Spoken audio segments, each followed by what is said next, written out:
All right, welcome to part 3.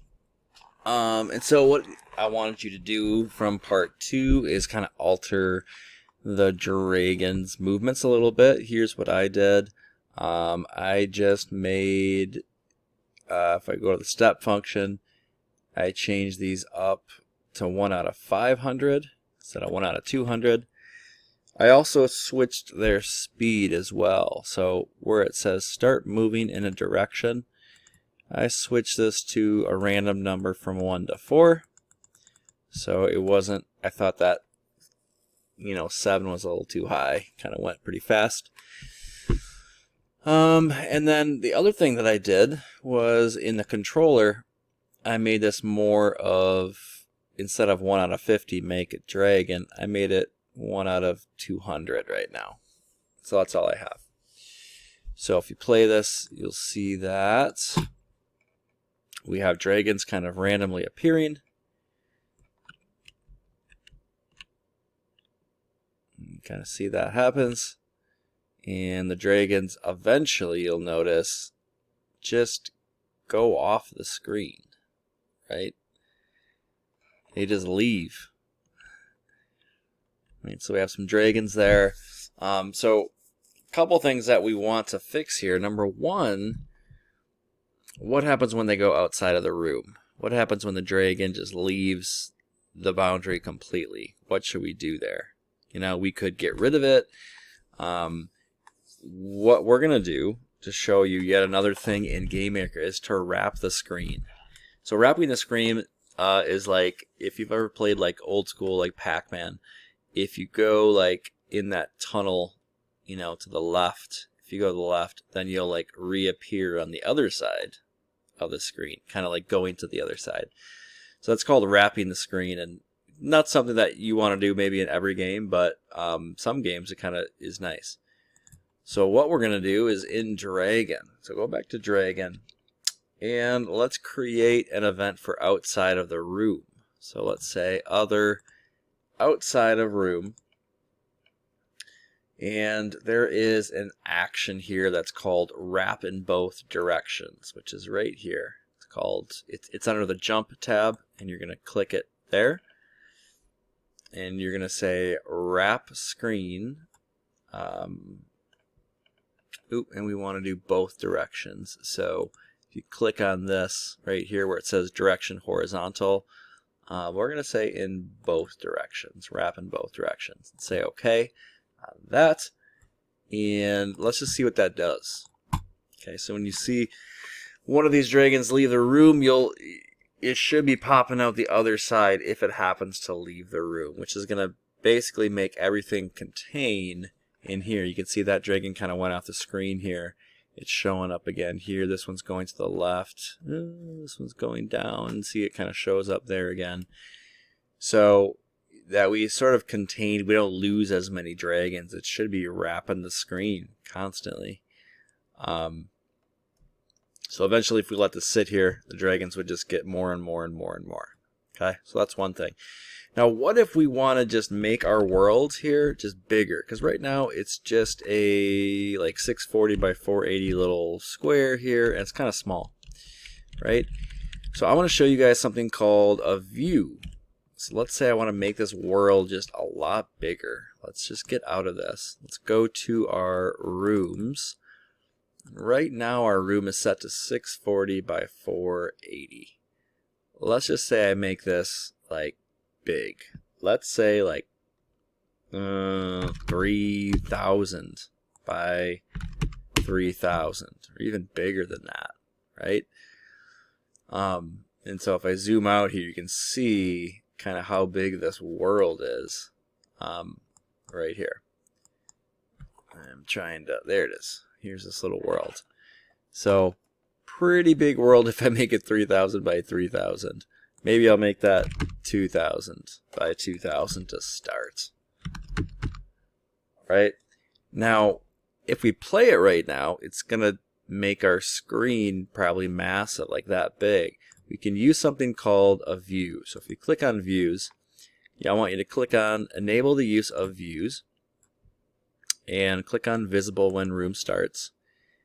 And basically you can create your window, right? Your view of the world.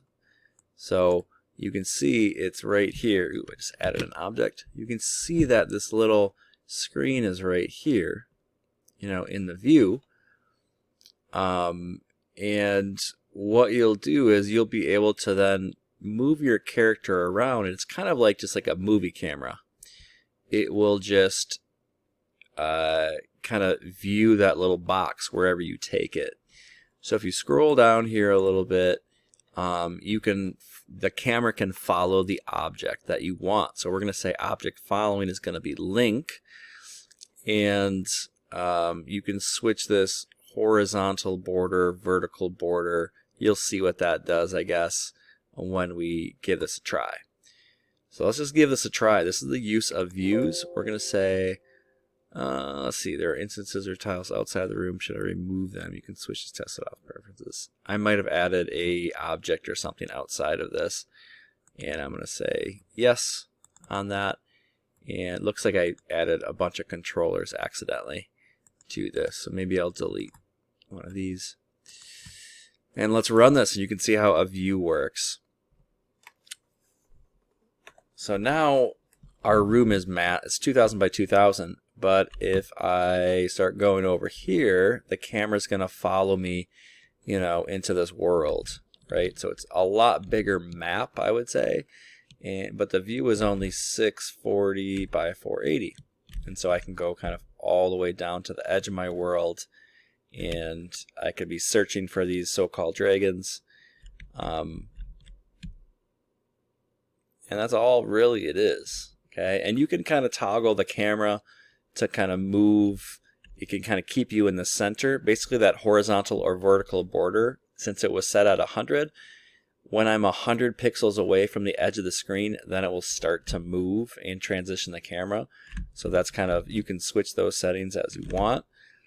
But that is a nice way to make your world that much bigger, right? So now I just have a big old room of stuff here, and I can do a lot more stuff with this space. All right, so that is views, the very, very basics of views. What next? Okay, we want to be able to defeat these dragons, let's say. So, you know, Link, or in the Legends of Zelda, he's really using a sword. We're going to still shoot some things. We're going to have him shoot like a little laser, something like that.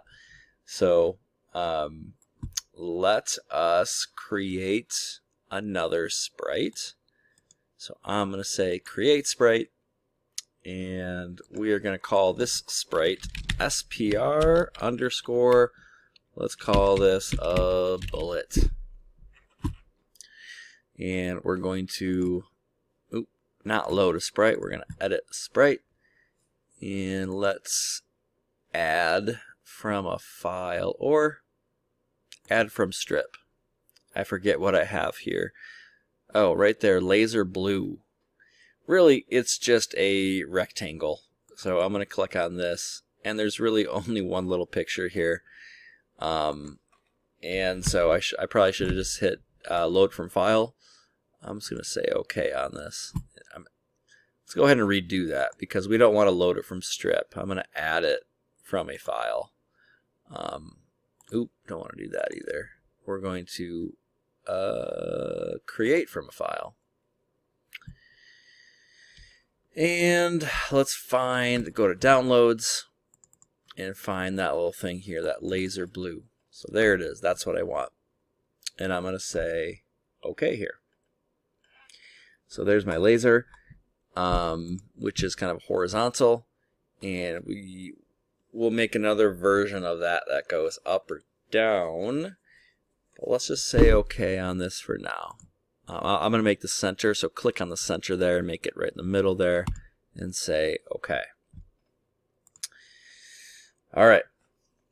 So now when we press enter, or let's say spacebar, we can have Link shoot something out. So let's go back to Link, our main character, and let's go do a spacebar event. So key press, let's do key press, spacebar, and what happens when we have a spacebar? We're just going to create an instance of the bullet. So let's go ahead and create an object, and we'll say bullet. Oh, forgot to actually make an object here. So I'm going to say OK on this, say OK on this. I made the sprite bullet, but I haven't made the object yet. So let's go ahead and create object. And let's call this the object bullet. And we will select the sprite that we just made. And we're going to add an event for create. So now the problem with this, the problem that we're going to run into is which way should the bullet start moving? And that really depends on what direction the main character is facing. If it's facing left, I want to shoot left. If it's facing right, I want to shoot right. So we have to keep track of a direction here.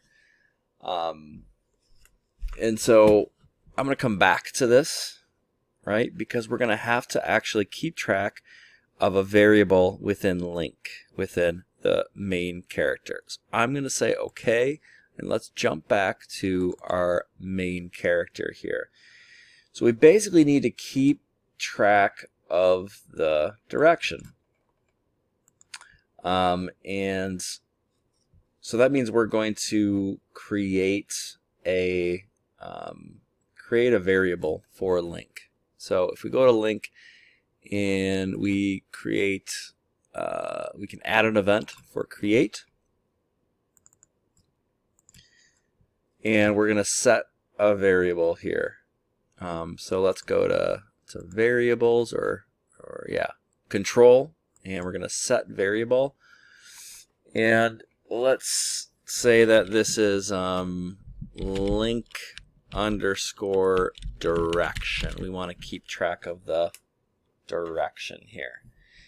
Now there's a couple different things that we can do here.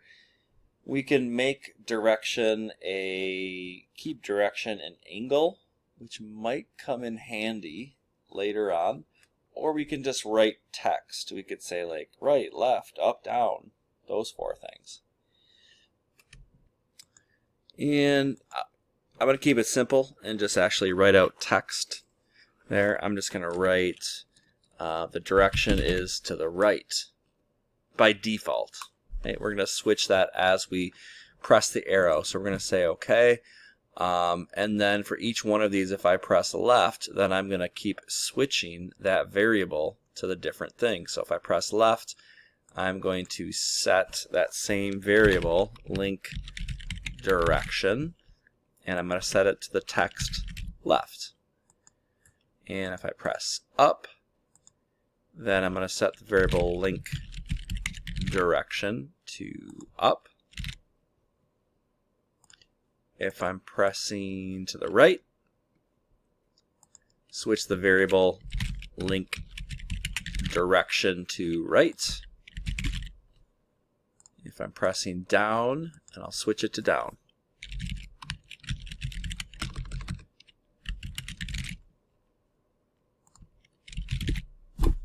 To down. All right. And if there's a no key, well, it doesn't matter. If there's a no key, we're going to maintain the direction that we just let go of anyway. So I don't think we need to put anything there. We're always going to have a direction. In this case, we only have basically 2 degrees of freedom, so left, right, up, down. All right, so now that we know that, we're going to say OK, but now this has an impact on the bullet. So let's go back to the object bullet, and let's go to the create of the bullet. And this is where we're going to set the bullet off in the correct direction. This is where we're going to put some if statements. So we're going to test, or we're going to check the variable link direction that we just made. So if we go to the control, and we do like an if statement, but in this case we go to like right here, the test variable. So we're going to test the variable. In this case, we're going to ask the question, if the link direction is, let's say, to the right, we're going to see if it's equal to right. Then we're going to say, okay, now before we do that, because this variable that we're checking, link direction, is not a global variable. It is a variable only of link objects, which is, there's only one. But this variable applies not to itself, which is, right now we're in the bullet object. The bullet object doesn't have a variable called link direction. So probably what would happen is you would run this and then you'd get an error and it would say something like can't find this variable, and then you'd be like, what happened? So you need to click on this applies to object and actually select the object with the correct variable, which is going to be link here. So we're going to say okay on that.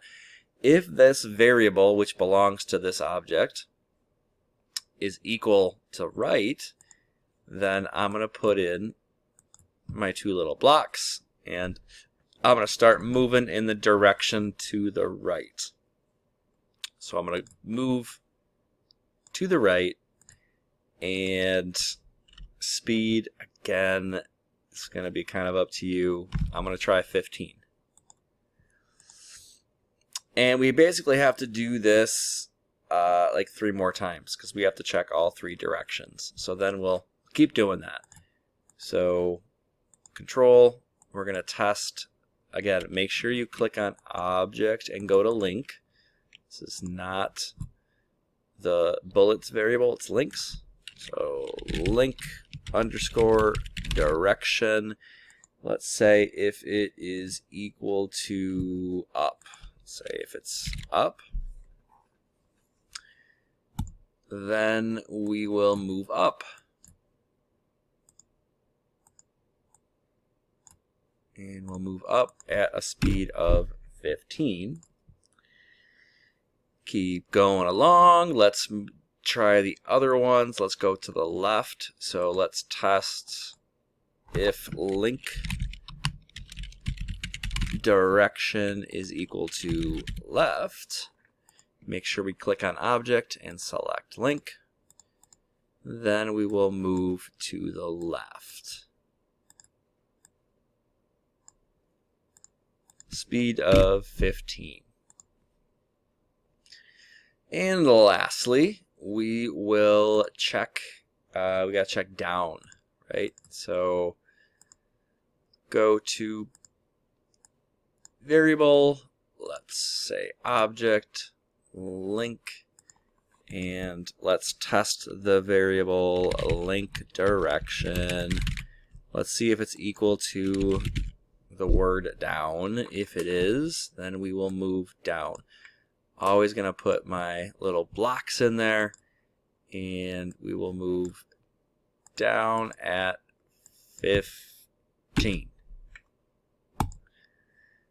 Alright, so this is one way to do it. There's a couple different ways you can make these directional things happen. I like to do it like this. So we're going to say okay on that. So when the bullet is created, the bullet's basically going to ask and basically ask link, or look at the variables of link and say which direction was he facing. Oh, to the right. All right, I'll start moving to the right. That's kind of the thought process that we have here. Let's go back to link though, and the space bar. So if we go back to link, remember the space bar, it's just going to create an object there when we do that. And all we're going to do is create a bullet. Since we put all the logic basically in the other piece there, we're going to take this. Let's actually make sure it's not, no object anymore. Let's go ahead and select bullet. And this would be creating a bullet relative to itself. We want it to be relative in this case. We're going to say okay. And let's go ahead and test this and see if we made errors. Now, most likely, a lot of you, and maybe even myself, yep, yes indeedy, you might get an error. Since we wrote down so many variables and we referred to so many variables, there's bound to be maybe a syntax error that we have to fix. Get, again, good at reading these before you ask for help. So if you look at this, where was the error? This was in object link, right? And this was in the create event, and it says link direction equals right. And it's variable get right, link direction equals right. Let's go ahead and just check things out there. Link direction, we set the variable equal to right. Alright, so I figured out what the issue was. And if you go back to create, and when we set our variable, should have known this. And we haven't talked about data types in this class yet. But if we are setting the variable link direction equal to just the words or the literal text, like right, we need to put double quotes around it. This is called a string value, and so we need to put double quotes around it. If we don't, GameMaker is probably looking for a variable name that's called right.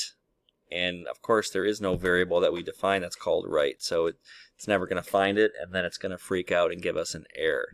Now that's kind of a pain because we're going to have to switch all of our things to quotes. Doesn't take too much time though, but that is the issue. So put double quotes around there, and you're also going to have to go in link and go to left. Click inside the set variable. You can see I already did it, but instead of left, you're going to put double quotes around left and say OK. Go to up, change the up to double quotes around that. Go to the right, make sure it's double quotes around right. Same thing with down, double quotes. Say OK on that, and then let's go to bullet.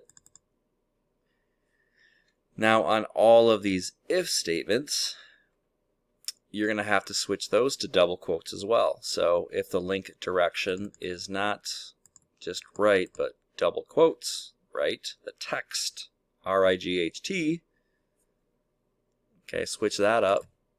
And then up here you can see I did it to up, put double quotes around that, put double quotes around left and down. Okay, so if we're using text as a value, it's called a string.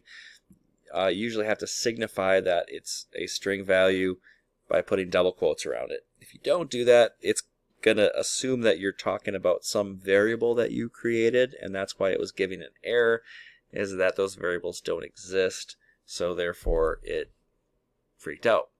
So let's say OK on this. Like I was saying before, when I got the error, since we coded so much without testing it, okay, that's maybe one lesson, is if you're finding yourself coding too much and then testing it, and then you have so many errors that you're getting lost in it, that means you need to test more frequently. Make a smaller change, test it, and keep going. But also, when you test it, you might have more syntax errors, okay? So it's very common to, when you have all those variables, you type something in wrong, you put a space in there when you shouldn't have, you just, that's going to happen. Once you get it going though, we should be able to shoot. So right now I'm facing left, I press space and it knows to shoot to the left. If I go to the right, it knows to shoot to the right. If I'm facing up, it shoots up. Now notice that it's flat, it's not like rotated, so we're going to have to fix that. And if I'm facing down, it shoots down. So basically I can shoot around here, and since Link is keeping track of its direction, then I know exactly which way the bullet should go. Alright, so let's fix the bullet.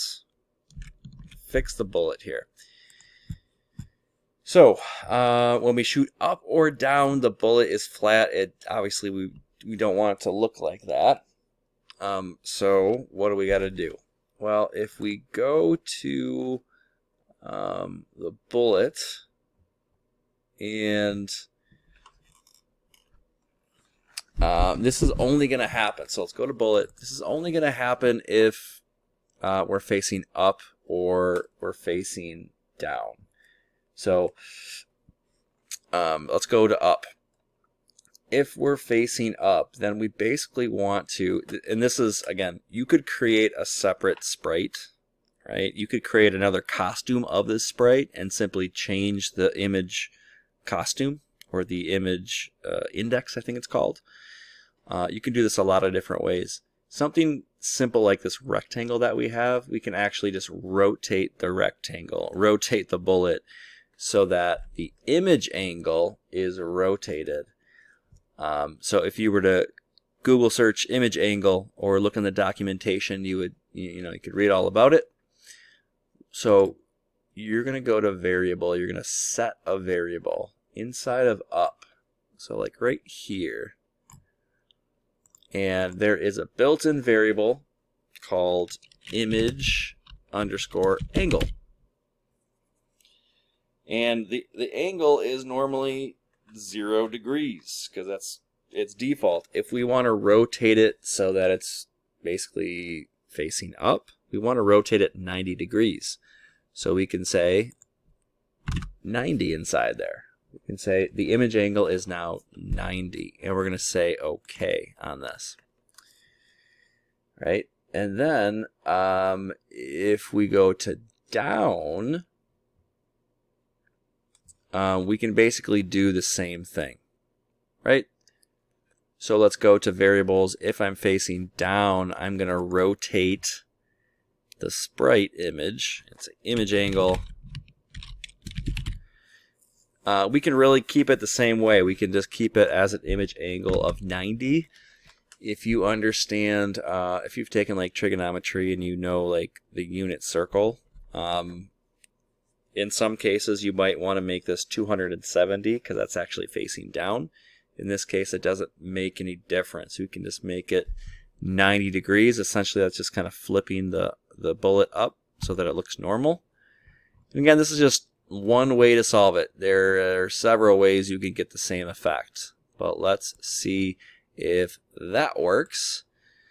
Remember, we want to be testing our game frequent enough where we don't get too lost. And so facing up now works. Facing down works. Right, left, right. And so we have this. We can move around in the world. We can shoot. Let's go ahead and right now I can't shoot the dragons because we don't have any collision set up. Well, let's go ahead and set up a little collision on the dragon and we'll call it good for this part right here. Okay. Last thing in this video, let's go to the dragon. We want to have the dragon taking some damage here. So let's go to dragon. Let's create a collision. So collision with the bullet. And so what do we want to do here? Well, first of all, we want to destroy the bullet. So that's one thing I'm going to do. I'm going to get rid of the bullet. So I'm going to destroy the instance right here with the recycling bin. I'm going to say destroy. Now I don't want to destroy the dragon yet necessarily, but I am going to destroy other. I'm going to destroy the bullet. And I'm going to say okay. Remember that the dragon health, when we created it, we created a dragon health. And I think we set it to 5. Or whatever we set it to. Now we do want to basically take away 1 from the health. Right? So we're going to set the variable, reassign this variable right here. And we're going to set dragon health.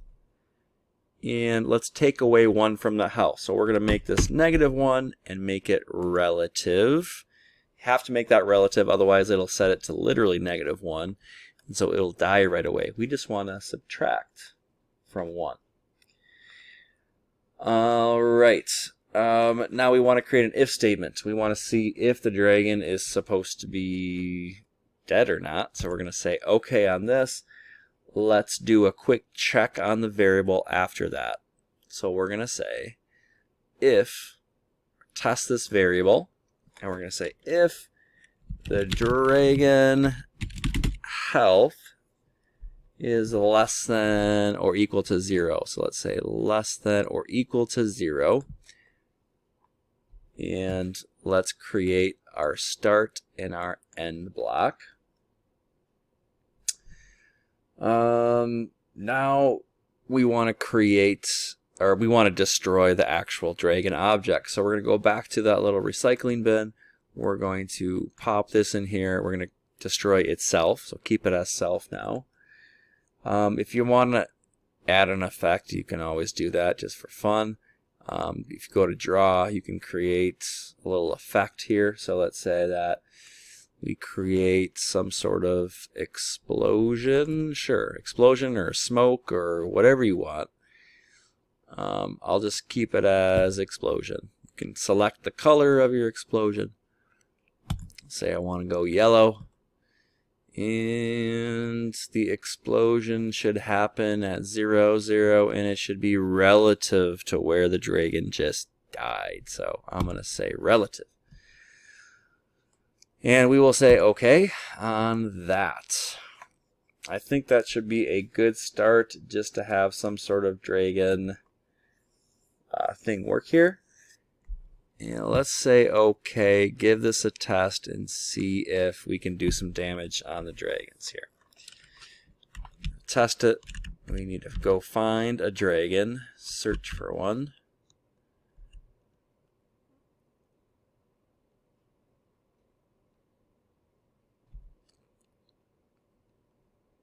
So I've got to find a dragon and I can't find one yet. So this could be a long video. I'm not creating enough dragons, apparently. So when I'm testing my game, I might come across like, look, this is taking the user too much just to find a dragon or something like that. I mean, but you can adjust these things accordingly. So let's, I shot this thing a couple times. Oh, there it went. So after 5 shots, this thing went away. So there you go. So it is working. You can get that one's gone in 5 shots. And that's all for I think this is part 3. So we will see you in part 4.